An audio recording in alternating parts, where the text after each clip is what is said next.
तो दोस्तों आज हो गई है 25 अक्टूबर और जो बड़ी खबरें हैं, मुख्य समाचार हैं, एक एक करके चलेंगे। तमाम बेहद बड़ी अपडेट्स आप तक आगे इसी वीडियो के माध्यम से पहुंचाएंगे, इसलिए लगातार हमारे साथ आगे इसी वीडियो में बने रहिएगा। तो वही दोस्तों, खबरों की तरफ चलने से पहले आप लोगों से एक छोटा सा निवेदन है कि अगर आप लोग भी यूपी के विधानसभा चुनाव में सत्ता परिवर्तन की लहर को देखते हैं तो इस वीडियो को लाइक कीजिएगा, चैनल को सब्सक्राइब करके बेल के आइकन को जरूर दबाइएगा दोस्तों, और कमेंट बॉक्स में किसानों के समर्थन में कमेंट करना बिल्कुल भी मत भूलिएगा। जय जवान जय किसान। तो आइए दोस्तों, पहली बड़ी खबर आप लोगों को बताते चलें। भाजपा के सांसद वरुण गांधी एक बार फिर बोले, सरकार को किसानों की मांगे माननी चाहिए, तीनों ही काले कानून रद्द करने चाहिए। यूपी के पीलीभीत से बीजेपी के सांसद वरुण गांधी एक बार फिर से सरकार पर हमलावर हो गए हैं और सरकार की कृषि नीति पर सवाल उठाते हुए कहा है कि सरकार को किसानों की मांग माननी चाहिए। इसके साथ ही उन्होंने भ्रष्टाचार के भी गंभीर आरोप लगाए हैं। उन्होंने नेताओं पर तंज कसते हुए कहा है कि कुछ ऐसे नेता हैं जो पुलिस और खनन से पैसा लेते हैं। और वहीं बीजेपी के सांसद वरुण गांधी ने अपने लोकसभा क्षेत्र पीलीभीत में किसानों के हक की लड़ाई में उनके साथ हमेशा की तरह खड़े रहने का ऐलान भी कर दिया है।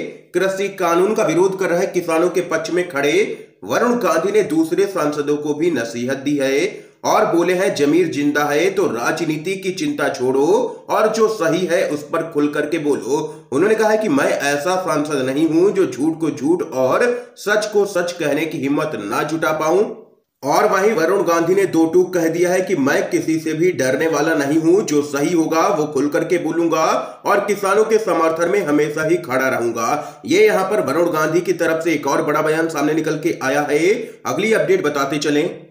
राज्यपाल सत्यपाल मलिक ने कर दिया है एक और बड़ा खुलासा।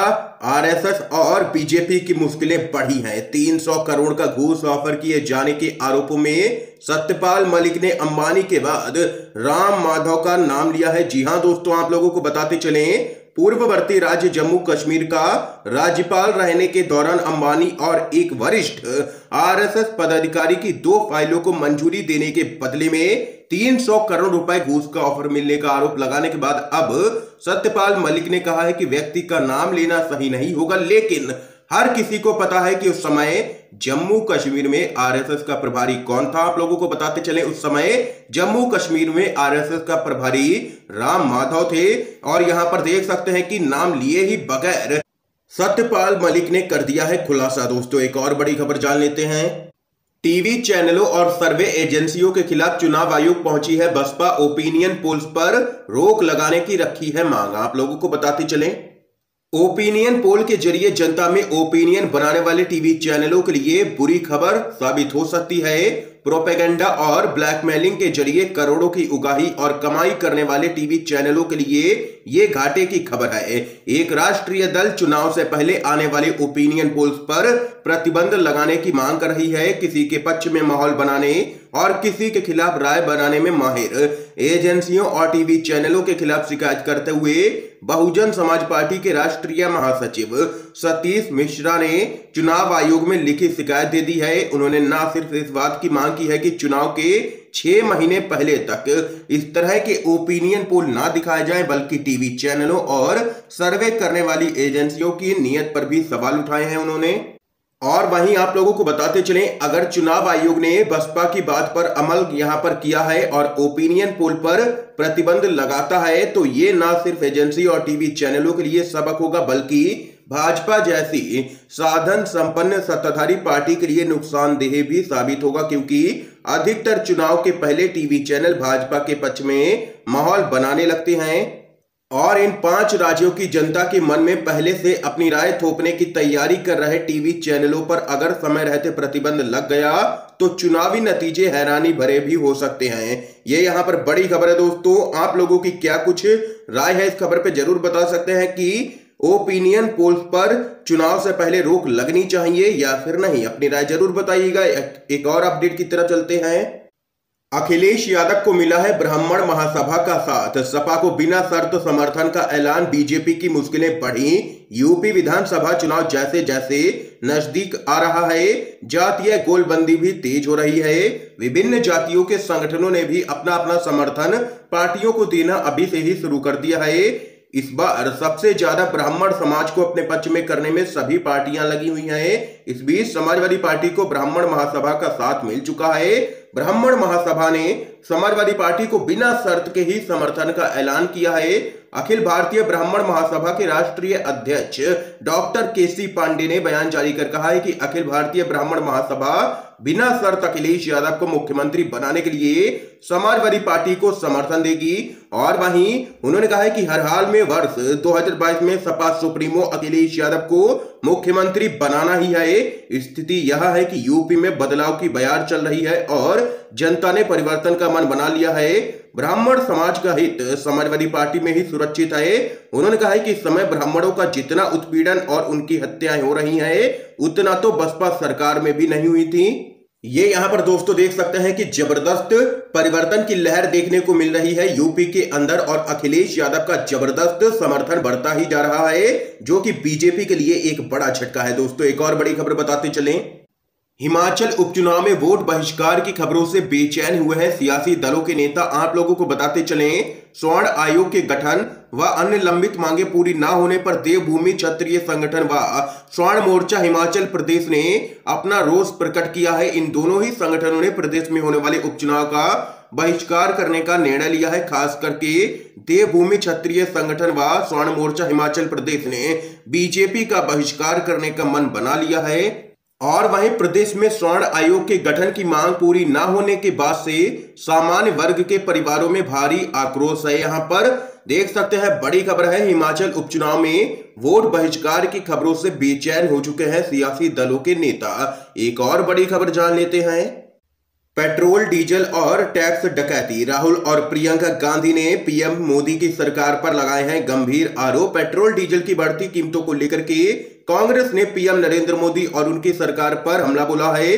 कांग्रेस के पूर्व अध्यक्ष राहुल गांधी ने केंद्र की मोदी सरकार पर कटाक्ष करते हुए कहा है कि पेट्रोल की कीमतों पर टैक्स डकैती लगातार बढ़ रही है। अगर कहीं चुनाव होते हैं तो इससे कुछ राहत मिल जाएगी।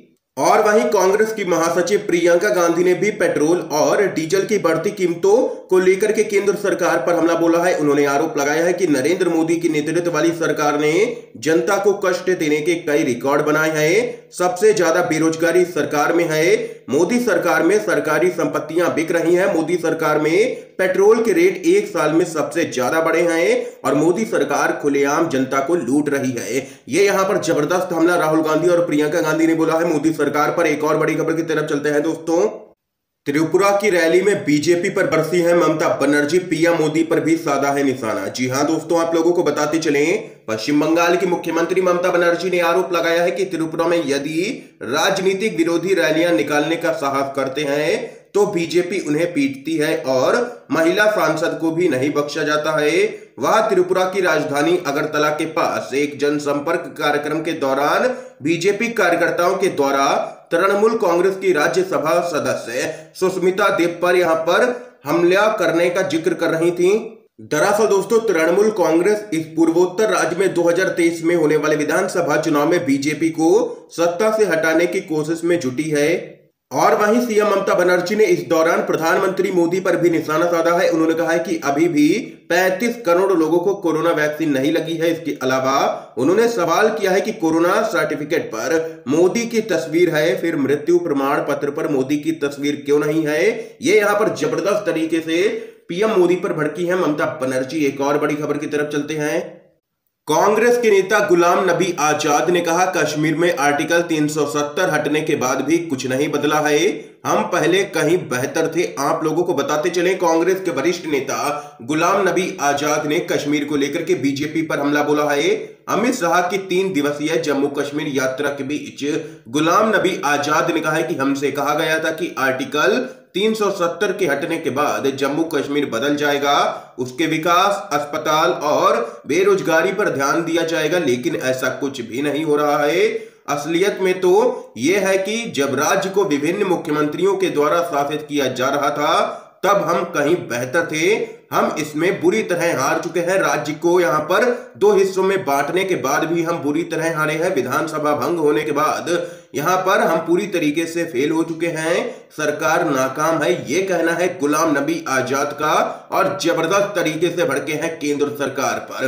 दोस्तों, इस समय की आज की सभी बड़ी खबरें थी, महत्वपूर्ण समाचार थे जो हमने आप लोगों तक पहुंचाए हैं UNVTV के माध्यम से। अगर आप लोगों को ये वीडियो पसंद आया हो तो इस वीडियो को लाइक कीजिएगा, ज्यादा से ज्यादा इस वीडियो को शेयर कीजिएगा ताकि आप सभी के दोस्त भी इन खबरों को जान सकें। वीडियो देखने के लिए दोस्तों आप सभी का बहुत बहुत धन्यवाद। जय हिंद, जय भारत।